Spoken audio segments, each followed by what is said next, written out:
പരലോക ചിന്ത അത് ഏറ്റവും പ്രധാനപ്പെട്ടതാണ്. നിങ്ങൾ നോക്ക്, മഹാനായ ഉമർ ഇബ്നു ഖത്താബ് റളിയല്ലാഹു അൻഹു ഭരണം ഏറ്റെടുത്തു. ഖലീഫയായിക്കൊണ്ട് ഭരണം നടത്തിക്കൊണ്ടിരിക്കുമ്പോഴാണ് ഒരു ഗ്രാമീണനായ ഒരു മനുഷ്യൻ കടന്നു വരുന്നത്. കവിയാണ്, അദ്ദേഹം പാവപ്പെട്ടവനാണ്. അദ്ദേഹം പറയുന്നുണ്ട് തന്റെ കവിതയിൽ കൂടി, യാ ഉമറൽ ഖൈരി ജസൈതൽ ജന്ന അക്സിൽ ബനാതി വ ഉമ്മഹുന്ന. ഉമറേ, താങ്കൾക്ക് അല്ലാഹു സ്വർഗ്ഗം നൽകട്ടെ.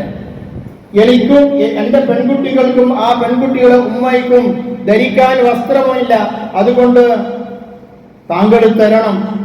വകുല്ലനാ മിനസ്സമാനി ജുന്ന ഉഖ്സിമു ബില്ലാഹി ലതഫഅലന്ന. കവിതയിൽ കൂടി അദ്ദേഹം ഉമർ റളിയല്ലാഹു അൻഹുവോട് ആവശ്യപ്പെടുകയാണ്, കാലത്തിന്റെ പ്രതികൂലതയിൽ നിന്ന് ഞങ്ങൾക്ക് കവചം നൽകണേ ഉമറേ. അല്ലാഹുവിനെ സാക്ഷി നിർത്തിക്കൊണ്ട് ഞാൻ താങ്കൾ ഇത് ചെയ്യണമെന്ന് ഞാൻ ആവശ്യപ്പെടുന്നു എന്ന് പറഞ്ഞപ്പോ ഉമർ റളിയല്ലാഹു അൻഹു ചിരിച്ചുകൊണ്ടൊരു ചോദ്യം ചോദിക്കുന്നുണ്ട്, വ ഇല്ലം അഫ്അൽ മാദാ തഖൂൻ. ഞാൻ അങ്ങനെ ചെയ്തില്ല എങ്കിൽ നീ എന്ത് പകരം ചെയ്യുമെന്ന് ചോദിച്ചപ്പോ അയാൾ പറയുന്നുണ്ട്, ഇദം വല്ലാഹി ലഅദ്ഖബന്ന യാ അബാ ഹഫ്സ്. അബൂ ഹഫ്സേ, ഞാനങ്ങ് പോകും. അബൂ ഹഫ്സ് എന്ന് ഉമർ റളിയല്ലാഹുവിന്റെ മറ്റൊരു പേരാണ്. അബൂ ഹഫ്സേ, ഞാനങ്ങ് പോകും, പക്ഷേ ഒരു കാര്യമുണ്ട്. ഉമർ റളിയല്ലാഹു അൻഹു വീണ്ടും ഒരു ചോദ്യം ചോദിക്കുന്നു, ഇദൻ ദഹബത മാദാ യഖൂൽ. നീ അങ്ങ് പോയി, എന്നാൽ എനിക്കെന്താ പ്രശ്നം? ആ സമയത്ത് അദ്ദേഹം പറയുന്നു, ഇദം വല്ലാഹി അന്നീ ലതസ്അലന്ന യൗമ തകൂനുൽ ആതിയാതു മിന്നാ. ഉമറേ, എല്ലാ കൊടുതിക്കും പകരം നൽകുന്ന, പകരം ലഭിക്കുന്ന ഒരു ദിവസമുണ്ട്. ആ ദിവസത്തില് ഞാനിങ്ങനെ നിന്റെ അടുക്കൽ വന്നിരുന്നു.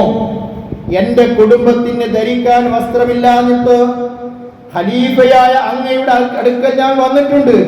പക്ഷേ അങ്ങ് ചെവിക്കൊണ്ടുന്നില്ല എന്നുള്ളൊരു പരാതി ഞാൻ പരലോകത്ത് വെച്ച് അള്ളാഹുവിന്റെ മുന്നിൽ സമർപ്പിക്കുമെന്ന് പറഞ്ഞപ്പോൾ ഉമർ റളിയല്ലാഹു അൻഹു ഞെട്ടിപ്പോവുകയാണ്.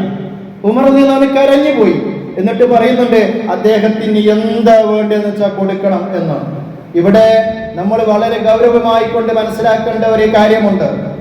നമ്മള് പഞ്ചായത്തിന്റെയും അയൽക്കൂട്ടത്തിന്റെയും ഗ്രാമസഭയിലുമെല്ലാം പല കാര്യങ്ങളും നമ്മൾ വീതിച്ച് വിഹിതം വെച്ച് കൊടുക്കുമ്പോൾ അർഹരായ ആൾക്കാരുടെ അവകാശങ്ങൾ തട്ടിയെടുത്ത് അവർക്ക് കൊടുക്കാതെ അനർഹരായ ആൾക്കാർക്ക് നമ്മൾ കൊടുക്കുകയാണെങ്കിൽ നമ്മൾ ഉമർ റളിയല്ലാഹു അൻഹുവിന്റെ അടുക്കൽ ഈ അറാബി വന്നപ്പോ ഉമർ റളിയല്ലാഹു അൻഹു പൊട്ടിക്കരഞ്ഞ രംഗം നമ്മുടെ മനസ്സിലേക്ക് വരണം. അർഹതയുള്ള ഒരാളുടെയും അവകാശം അനർഹമായ ഒരാളിലേക്ക് നമ്മൾ തട്ടിക്കൊടുക്കരുത്. അവൻ ഏത് കക്ഷിയാണെങ്കിലും ശരി, നമ്മൾ